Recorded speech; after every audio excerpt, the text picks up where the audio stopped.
tarde, pessoal. Eu sou a Carol, eu sou residente do terceiro ano do CEPET. E o artigo então é sobre morte encefálica, é uma revisão desse ano, que foi publicada por esses médicos aqui, que são de Boston.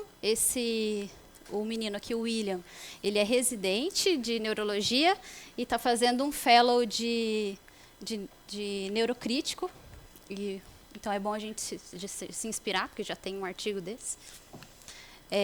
Esse aqui é o chefe do departamento de neurologia e esse é o radiologista lá, todos do mesmo lugar, todos do mesmo centro. Então eles fazem uma revisão que é junto também com uma reflexão sobre a morte encefálica. Começando com uma breve linha do tempo para a gente entender um pouco melhor. A história da morte encefálica, então em 1950, lá, quando começou a se pensar sobre isso, o que era aceito, o conceito de morte era quando havia falência cardiorrespiratória. Né? Parava o coração, parava a respiração, e só depois disso que haveria a morte encefálica. Mas com o tempo e o desenvolvimento de novas técnicas, né, de novas questões para suporte avançado de vida, foi necessário, né, novas teorias. E a primeira teoria, que foi esse Le Coma de Passé, de 1959, ele aborda então a morte encefálica num paciente em estado de coma e que não tinha atividade elétrica no eletroencefalograma. Foi a primeira vez que começou a ser considerado a teoria de morte encefálica. Em 68, os estudiosos lá em Harvard já começaram a desenvolver, então, critérios clínicos para a definição de morte encefálica, baseado em avaliações clínicas e de imagem. Em 1980, foi legalizado nos Estados Unidos que morte encefálica era equivalente à morte cardiorrespiratória, era o mesmo que a morte. Aqui, só um detalhe, em 87 foi avaliado para os critérios de morte encefálica pediátrica. E trazendo aqui para o Brasil, em 97, foi publicado então o artigo 9434, que falava sobre doações de órgãos no Brasil e citava sobre a morte encefálica e os critérios que a gente conhece. Mas não era basicamente sobre isso, era mais sobre a doação de órgãos. E em 2017, então, que veio mesmo a resolução do CFM, né, com base numa lei também, que definiu, então, os critérios que a gente conhece atualmente de morte encefálica. Tá? Então, a partir daí que a gente tem mais embasamento, né, está mais protegido para as definições e para a nossa condução nos pacientes com morte encefálica aqui no Brasil. Então, e eles começam, então, a reflexão. O que seria a morte encefálica, né? De forma prática, a morte encefálica é quando a gente constata que é irreversível aquela lesão nervosa e significa, então, a morte clínica, legal e social daquele paciente, né? Mas também a gente pode pensar, né, quando entra nesse tipo de discussão, a morte ela é a perda da pessoa, não só de uma parte dela, né? Eles comentam lá que algumas pessoas alegam que você nunca vai questionar que a pessoa que perdeu, né, um órgão que não é vital esteja morta, porque o restante está todo funcionando. Porém, o cérebro, ele é quem comanda as funções vitais, ele é quem comanda a personalidade, a consciência. Então, de uma forma ou outra, você vai tendo a perda total da pessoa quando acontece a morte encefálica. E diante, né, dessas constatações, o diagnóstico ele precisa ser realizado. Né, ele é um diagnóstico que deve ser feito nesses pacientes, independente da possibilidade de doação de órgãos. Então, a gente deve fazer o diagnóstico e seguir o protocolo.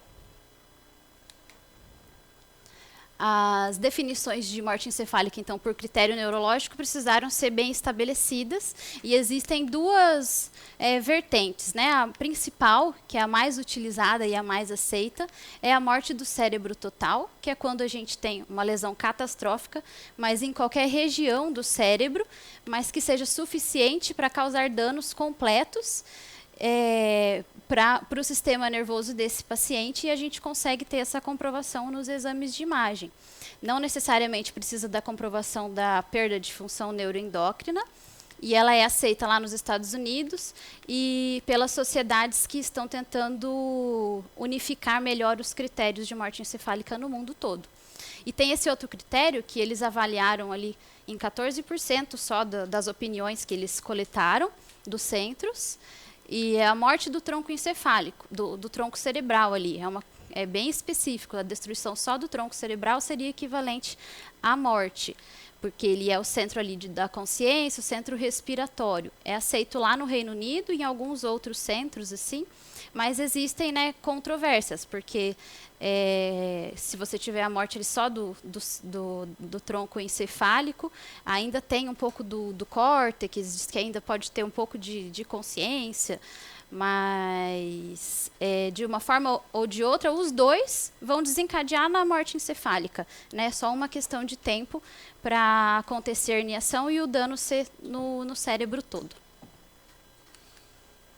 Aí aqui eles já começam a citar a imagem, como as avaliações de neuroimagem são importantes no protocolo e na determinação da morte encefálica.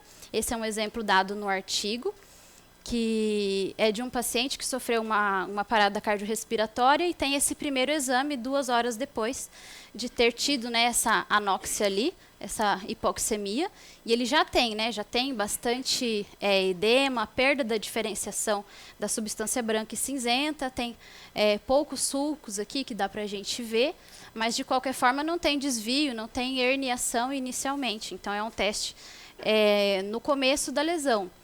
Mas é importante acompanhar porque 36 horas depois, nesse mesmo paciente, ele foi reavaliado com uma nova tomografia e a gente já consegue ver, né, a progressão dessa lesão. Aí sim, já caracterizando aí uma lesão catastrófica, porque aumentou demais o edema. Aqui a gente não tem diferenciação da massa branca e cinzenta, não tem, né, sulcos e giros aqui evidentes, e aqui a gente já consegue ver a herniação, não tem espaço aqui para nada. E então já é uma imagem que a gente pode utilizar para justificar o estado de não melhora de um paciente após uma parada cardiorrespiratória. E então, para a gente estabelecer os critérios, além da imagem, a gente precisa ter a avaliação clínica. E a avaliação clínica ela se dá pela avaliação da perda dos reflexos de tronco, que precisa ser feita com a técnica adequada. Os testes complementares, eles são realizados caso a condição clínica não seja suficiente para o diagnóstico, isso no artigo, né, diferente do que é aqui no Brasil, é o que eles comentam lá com as leis com a legislação que eles têm, e na maioria também dos países que eles estudaram. Então, em caso da condição de impedimento do diagnóstico clínico, usar o teste complementar. E no mundo varia bastante os protocolos em número de exames, quantos examinadores devem fazer. Aqui um exemplo, nos Estados Unidos apenas um exame clínico já é suficiente para o diagnóstico de morte encefálica. Aqui no Brasil são feitos 2 exames clínicos, né, por 2 médicos diferentes, com um intervalo de no mínimo 1 hora. E para esse exame clínico, são muitas etapas que devem ser cumpridas, né, de uma forma detalhada. Eles recomendam que seja seguido um checklist para a gente, né, não perder os passos e fazer a técnica correta. Por isso, então, é muito importante o treinamento e a educação dos profissionais que farão os protocolos de ME. E o diagnóstico correto, claro, é de extrema importância, né? A gente não pode nem subdiagnosticar pela relação que a gente tem, né, com o número de transplantes que são decorrentes desses pacientes, mas também, né, o diagnóstico incorreto da morte encefálica, né, num paciente que estaria vivo também é gravíssimo. Então, precisa ser muito estudado. Aqui é só o exemplo de um checklist que eles dão da Sociedade de Neurologia Americana, que pode ser seguido ali à beira-leito mesmo, para a gente acompanhar o passo a passo dos exames. Aqui no Brasil, a gente tem o site do Transplantes do Paraná, que é muito bem organizado, a gente pode acessar lá o link e fazer download desses documentos que vão auxiliar em todos os passos, até a parte burocrática, a parte do serviço social, para a gente poder entender um pouco melhor. E o manejo também para o manejo do potencial doador, é bem facinho de acessar. Aqui é o checklist do Paraná Transplantes também, para a gente poder seguir. E tem as outras folhinhas também, que a gente vai checando aqui, ó, tudo que a gente já fez, para não se perder e diminuir a chance de erro. Então, para o exame clínico ser iniciado, o paciente precisa ter o pré-requisito e a gente precisa excluir alguns fatores confundidores para diminuir a chance de erro. Né? A Academia Americana de Neurologia, que é o que eles seguem nessa revisão, recomenda, então, uma pressão arterial sistólica acima de 100, que pode ser obtida com droga vasoativa ou não, e uma temperatura acima de 36, e o paciente pode estar sendo aquecido. Então, não é uma condição ali sem nenhum suporte. E a gente precisa excluir, né, antes de começar o protocolo de morte encefálica, a gente tem que excluir hipotermia, distúrbios metabólicos, qualquer condição de toxicidade, os sedativos que esse paciente tem usado, doenças que possam ali mimetizar, né, um paciente em ME, lesões hepáticas e renais, isso que altera a depuração das medicações, e ter certeza ali do número de meias-vidas para a gente poder considerar esse paciente dentro dos critérios. Aqui é um pedacinho, um exemplo aqui do nosso protocolo, né, os pré-requisitos, como que é organizado, né, os sintomas, né, e o que mais a gente vai precisar para poder dar início ao protocolo. Aqui é um pouquinho diferente, mas é quase igual. O exame clínico, ele precisa estabelecer que é uma causa persistente e irreversível. Uma forma da gente estabelecer que o paciente está naquela condição de maneira irreversível é a gente conferir, né, aqueles confundidores e manter uma observação clínica mínima de 24 horas, principalmente para pacientes após PCR, para a gente também não ter essa confusão ali desse estado inflamatório da hipoxemia após PCR. Então, é o recomendado, assim, é o que tem de mais padronizado essa espera de 24 horas pós-PCR. Mas, em todos os outros quesitos, não há um tempo padronizado. Cada lugar faz a tua lei, faz de uma forma para a gente poder seguir. Aqui é um exemplo que também está no nosso livrinho lá de ME, que é onde a gente pode se orientar por quanto tempo a gente deve esperar, de acordo com a droga que tinha sido infundida naquele paciente. Aqui são exemplos, né, de sedativos e bloqueadores, mas a gente também pode consultar com relação a outras drogas que possam ter feito intoxicação exógena naquele paciente. Inclusive, dá até para ligar na central de transplantes aqui para perguntar. Eles dão um jeito de ajudar. E o exame clínico, né, principalmente, está baseado no exame dos reflexos de tronco, que precisam estar abolidos. E os testes, então, começam ali, os testes motores. Primeiro, como a gente começa ali o teste clínico, a gente vai identificar se esse paciente está em um coma perceptivo. Vai lá e chama, esse é o Netter fazendo o exame. Vai lá e chama, né? Seu fulano. Aí a gente vai chamar e vai olhar ali que ele não tem movimentos respiratórios. E depois a gente vai fazer a avaliação de que ele não tem resposta supraespinhal, não tem nenhum reflexo diante de estímulos ameaçadores. Então, os exemplos aqui que a gente pode fazer ali, estímulo de dor, para identificar esse coma perceptivo, apertar ali a articulação temporomandibular, aqui a incisura supraorbital, fazer o estímulo aqui no externo e fazer a pressão ungueal, assim, nos dedos dos 4 membros. É uma forma de identificar que não tem nenhuma reação motora no coma. E os reflexos de tronco em si, né, o reflexo fotomotor e consensual, que pode ser usado ali uma lanterna e avaliado, né, a olho nu. A gente vai ver a constrição ou abertura da pupila, mas em geral vai ficar fixa quando o teste ali dá positivo, né? E são os dados para avaliar o tamanho e a velocidade. Eles recomendam nesse artigo, eu não conheci isso aqui não, recomendam o uso da pupilometria, um aparelhinho que ele estima a velocidade e o tamanho ali da pupila, mas não é para usar isoladamente, é só algo, algo a mais para a gente poder diminuir a chance de erro nesse exame. Mas achei legalzinho, assim. Ele já é usado em outras condições de avaliação de coma profunda e sedação, mas aqui vem como uma complementação. Em pupilas muito, muito pequenas ali, pontiformes, né? Atentar se esse paciente não tinha nenhum fator de risco ou não tinha nenhum uso de opioides, ou então para suspeitar ali de lesão de tronco isolada. O reflexo córneo-palpebral, então, ele é feito ali com estímulo na borda externa da íris, principalmente com um cotonetezinho, um algodão, algo que evite, né, de fazer lesão, pensando em preservar essa córnea para um futuro transplante. E eles dizem aqui que é insuficiente para descartar o reflexo, você fazer só o estímulo dos cílios, ou então pingar uma gota de solução salina. A gente aprende que dá para fazer assim, mas eles estão dizendo aqui o que eles acham que não é claro o suficiente para descartar esses reflexos. O reflexo óculo-cefálico, que é aquele olhos de boneca, né? A gente vai fazer o movimento lateralizado e verticalizado e os olhos ficam parados, né? São os olhos de boneca, não tem movimento. Então, assim, é o teste positivo.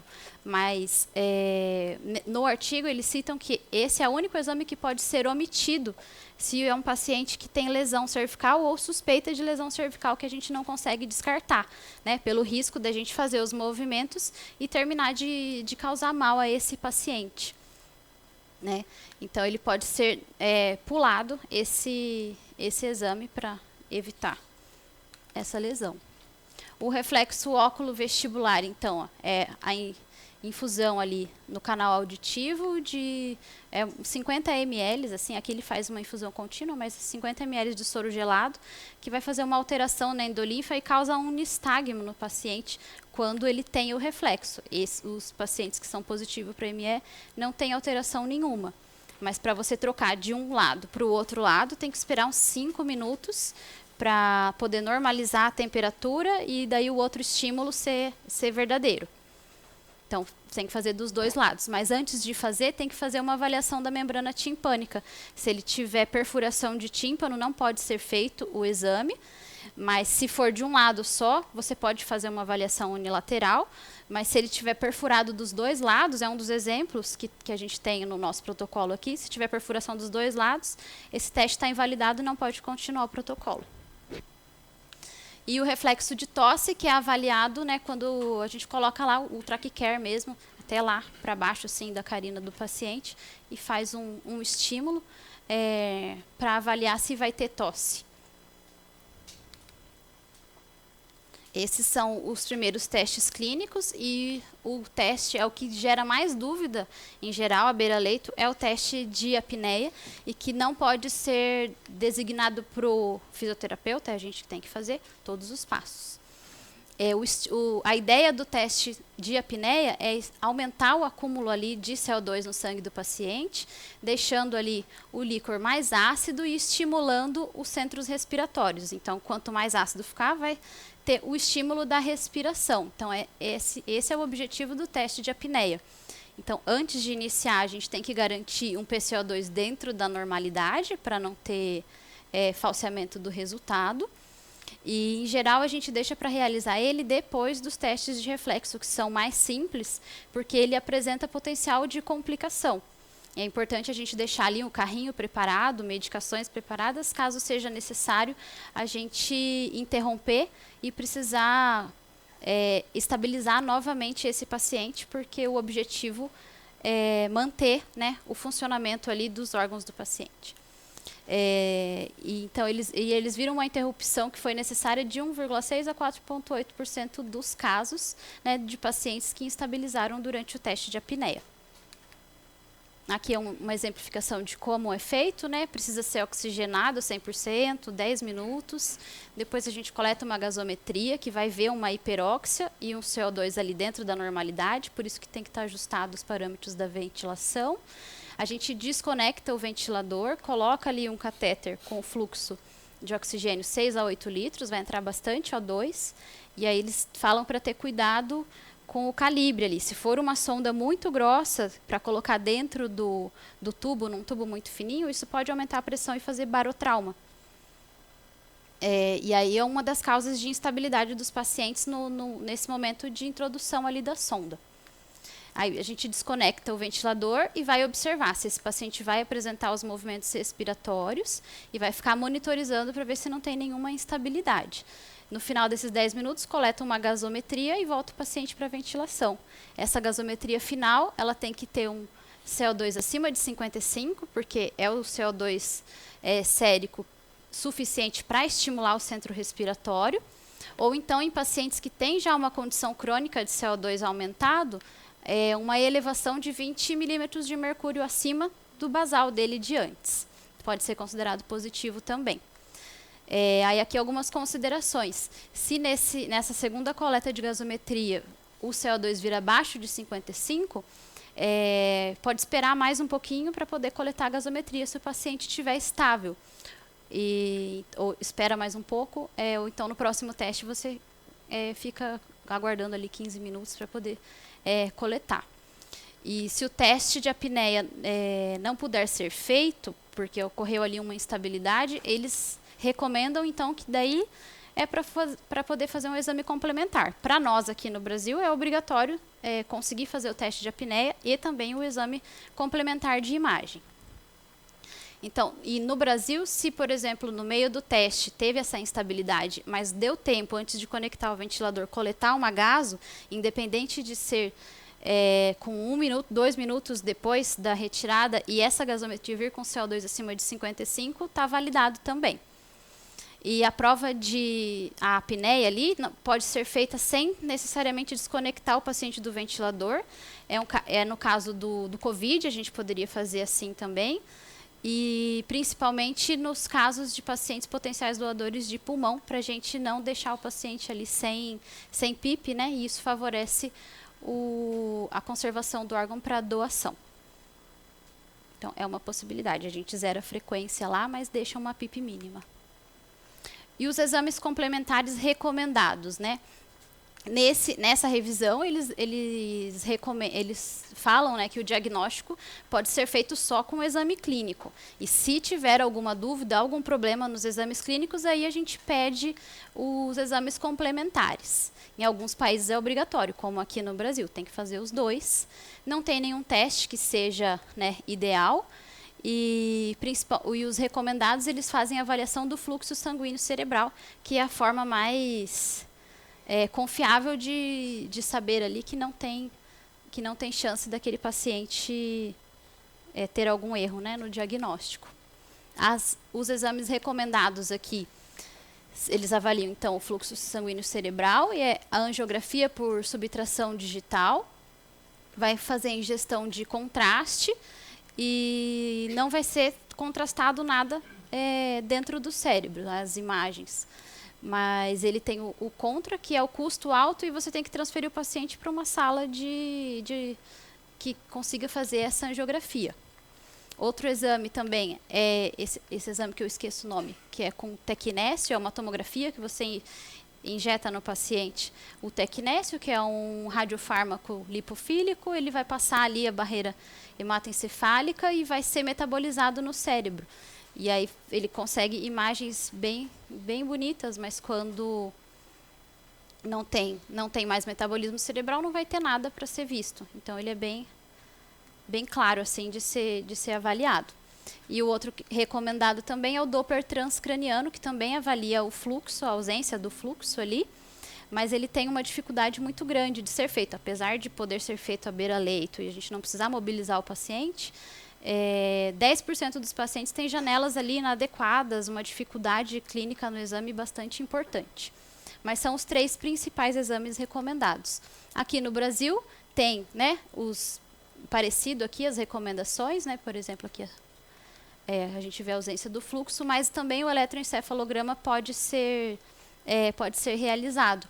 Eles comentam que os contras do eletroencefalo é porque ele avalia ali mais atividade cortical, perde um pouco da avaliação de tronco, e dentro da UTI tem muita interferência e ele pode fazer um falso negativo, um falso positivo pelas interferências dos aparelhos da UTI, que não é o ambiente ideal de se fazer eletroencefalo, mas aqui ele é considerado para o nosso protocolo.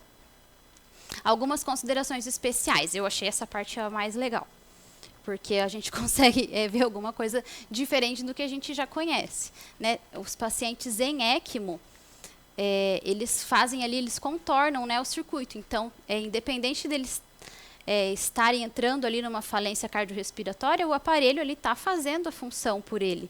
Então, para a gente definir a morte nesses pacientes, em geral, é preciso fazer um protocolo ali e avaliar a morte encefálica. Porém, nem todo mundo faz essa declaração, né? Tipo, antes de desligar, você pode declarar com o paciente ali conectado, mas para isso tem que seguir todo aquele protocolo e mais as diferenças de ser um paciente conectado na ECMO, nessa circulação. Então, tem uma porcentagem importante dos pacientes que não são declarados e que também pulam o teste de apneia, por dificuldade técnica mesmo, de interpretar o que vai ser feito ali na hora. Então, o paciente, para poder manter a PIP ali, pode ser feito ali conectado no CPAP, o teste de apneia. Uma das diferenças é que a gente vai lá no Blender e baixa ali o fluxo para 0,1 para a gente diminuir essa troca de CO2, porque a gente vai lá, sobe para fazer a lavagem do CO2 e fica mascarando, né, o acúmulo de CO2. Então, lembrar de ir lá, baixa o fluxo para ficar mais fisiológico ali para o estado atual do paciente. Essa é uma das diferenças. Esse é o Blender aqui, a gente vai lá e baixa. E essa outra diferença aqui, que é a coleta da gasometria. Eles consideram que a ECMO, aqui, a vena arterial principalmente, aqui tem a cânula que está inserida aqui venosa e a cânula que volta arterial. Aqui está puxando o fluxo e aqui está voltando o fluxo oxigenado. Ele passa ali pelo oxigenador e volta para dentro da artéria do paciente. Aqui acontece uma mistura do sangue que estava vindo aqui de dentro do pulmão desse paciente. Esse sangue tem uma oxigenação que é mais fisiológica daquele paciente. E esse sangue aqui está mais oxigenado porque passou ali pela circulação. Então, eles não têm claramente em que ponto vai acontecer essa mistura, mas tem essa alteração aqui em que a circulação que vai para o tronco braquioencefálico e vai irrigar a parte direita do cérebro vai com esse sangue aqui e a parte esquerda vai com esse sangue mais oxigenado. Então, a circulação direita e esquerda vai estar com a troca gasosa diferente. Então, se você coletar a gasometria periférica de um lado só, você não está sendo fidedigno. Então, o correto é fazer a coleta simultânea da artéria radial direita, que vai refletir esse lado, essa gasometria, e coletar lá do fluxo aqui do circuito pós-oxigenador. Então, são duas gasometrias coletadas ao mesmo tempo e elas devem entrar no mesmo critério. Então, as duas têm que entrar nesse critério para a gente poder fazer o diagnóstico. Era essa a consideração da ECMO. A diferença, o resto é tudo igual. O resto é bem parecido. Não precisa mudar as outras coisas. A consideração com relação à pediatria, né, que é diferente, precisa ser mais conservador, a fisiologia das crianças é um pouco diferente, precisa fazer mais testes e mais exames são recomendados, e o intervalo também varia de acordo com a idade. Mas para a gente esse aqui não é utilizado, né?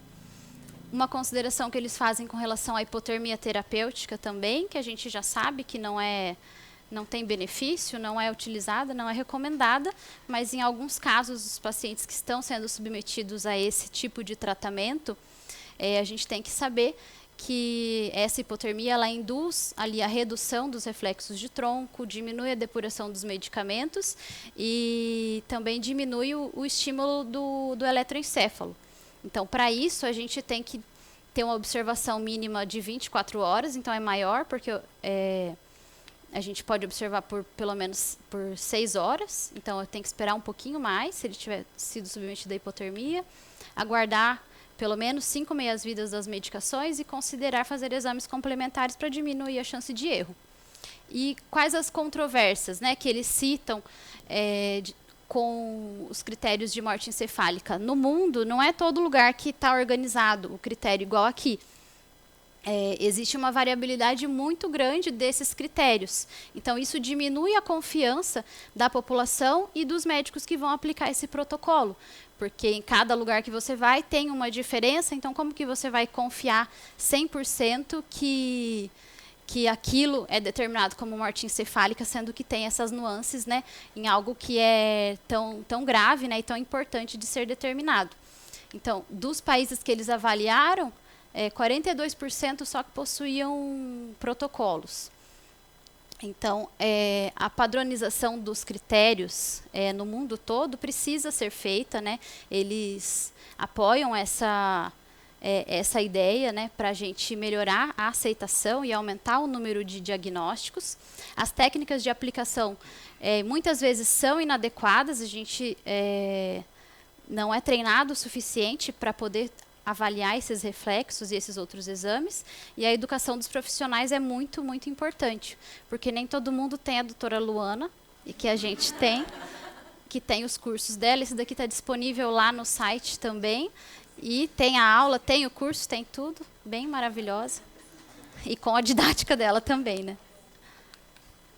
E, em conclusão, as avaliações de morte encefálica são algo muito importante para nós, intensivistas. Ela vai ser sempre parte dos nossos pacientes da UTI, e as informações, tanto da ética quanto da técnica, elas sempre serão desafiadas, porque com o desenvolvimento de novas técnicas, de novos suportes avançados de vida, a gente vai ter novos desafios ali, novas perguntas, né, novas questões éticas e técnicas também para a gente poder continuar fazendo o diagnóstico da melhor forma possível. Eles recomendam que os médicos tenham, né, além da capacidade, da competência técnica para fazer o exame, que é complexo, que eles também tenham empatia e saibam comunicar com o público, né? As pessoas que não sabem reconhecer esse termo, para que seja passado da forma mais simples possível, mas que seja confiável, né? Que as pessoas acreditem no que você está dizendo, né? Quem nunca escutou um paciente falar ou um familiar falar que não vai doar os órgãos porque não vai aceitar o diagnóstico de morte encefálica porque estão querendo roubar os órgãos do paciente. Então, a educação tanto da população quanto dos médicos para conversarem com as famílias, com os pacientes, precisa ser reforçada, né? Porque ao informar a morte encefálica, conforto e confiança, a gente ainda pode atingir isso, mesmo num diagnóstico tão difícil, numa situação tão crítica. Eles enfatizam que é importante priorizar o treinamento, mas por neurointensivistas experientes e abordar isso nos programas de residência. E que é importante a gente filosofar um pouquinho sobre isso, né? Parar para pensar a nossa opinião, a opinião das outras pessoas, o que as outras culturas e outros valores agregam ou dificultam, né, na homogeneização desse padrão mínimo de critérios que seria o ideal da gente definir para poder fazer um padrão melhor de critério de morte encefálica no mundo todo. E é isso. Obrigada.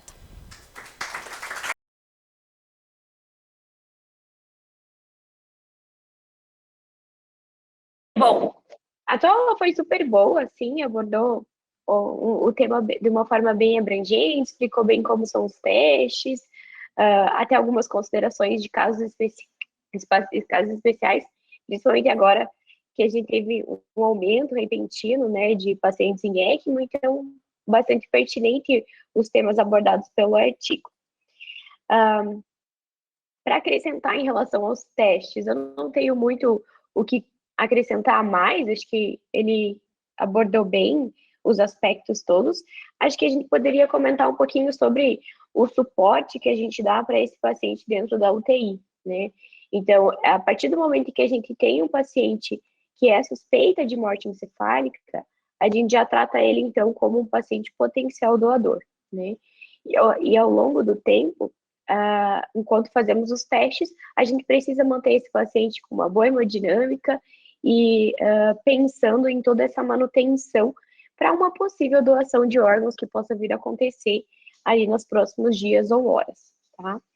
Então, assim, a partir do momento em que a gente tem um cérebro que se torna isquêmico, ocorre, então, tempestades de citocinas, tempestades adrenérgicas, o cérebro em si libera uma grande quantidade de interleucina 6, que a gente já sabe ser um agente bem pró-inflamatório, bastante estudado em vários aspectos.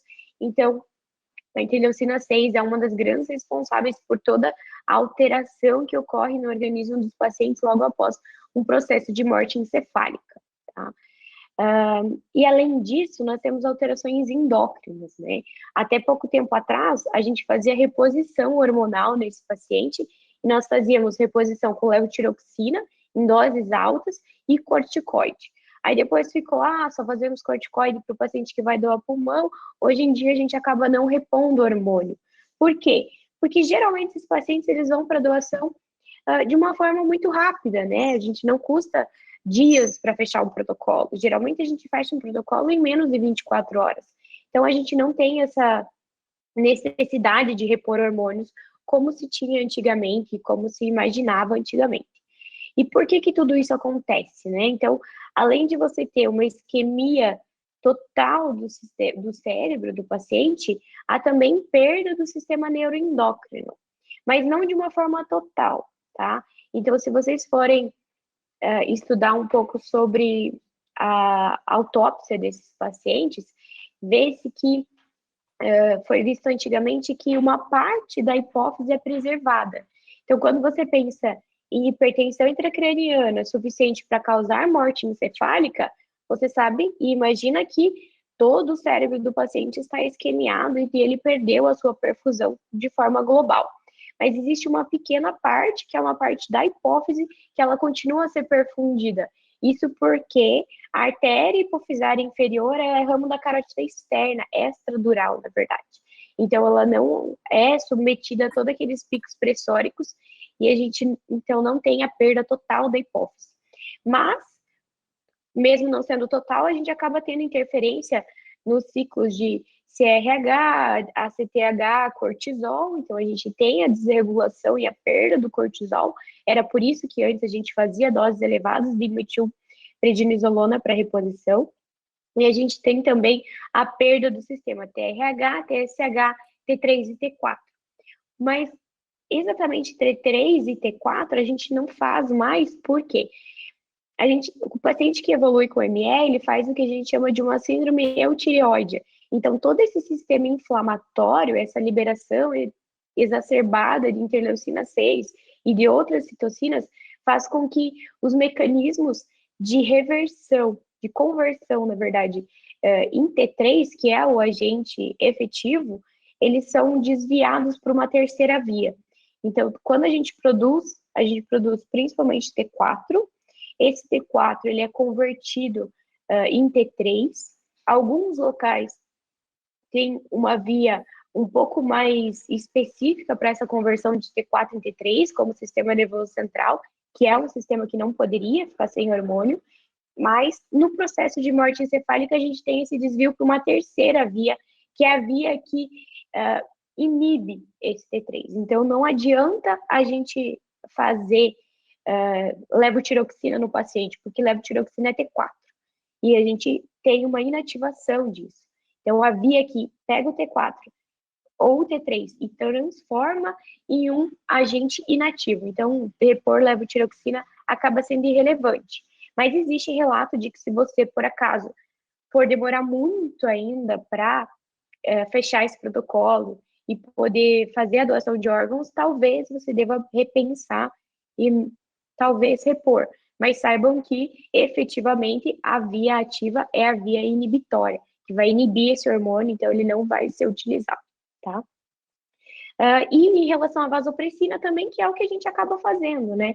Então, toda vez que a gente tem um paciente que usa noradrenalina, a gente acaba colocando também a vasopressina para poder repor esse hormônio que a gente também acaba perdendo por conta dessa necrose neuroendócrina. Acho que basicamente era isso que eu tenho para acrescentar para vocês. A aula da Carol foi super boa. Morte encefálica não é difícil da gente aprender a fazer os testes, né? Então, todo mundo geralmente acaba aprendendo no primeiro ano. E depois que aprende, a gente acaba não esquecendo mais, né? Só que não podemos deixar de prestar sempre atenção, são as atualizações que sempre acontecem em relação a recomendações do manejo desse paciente potencial doador e também entender a fisiopatologia que está por trás de tudo que a gente faz. Acho que era isso.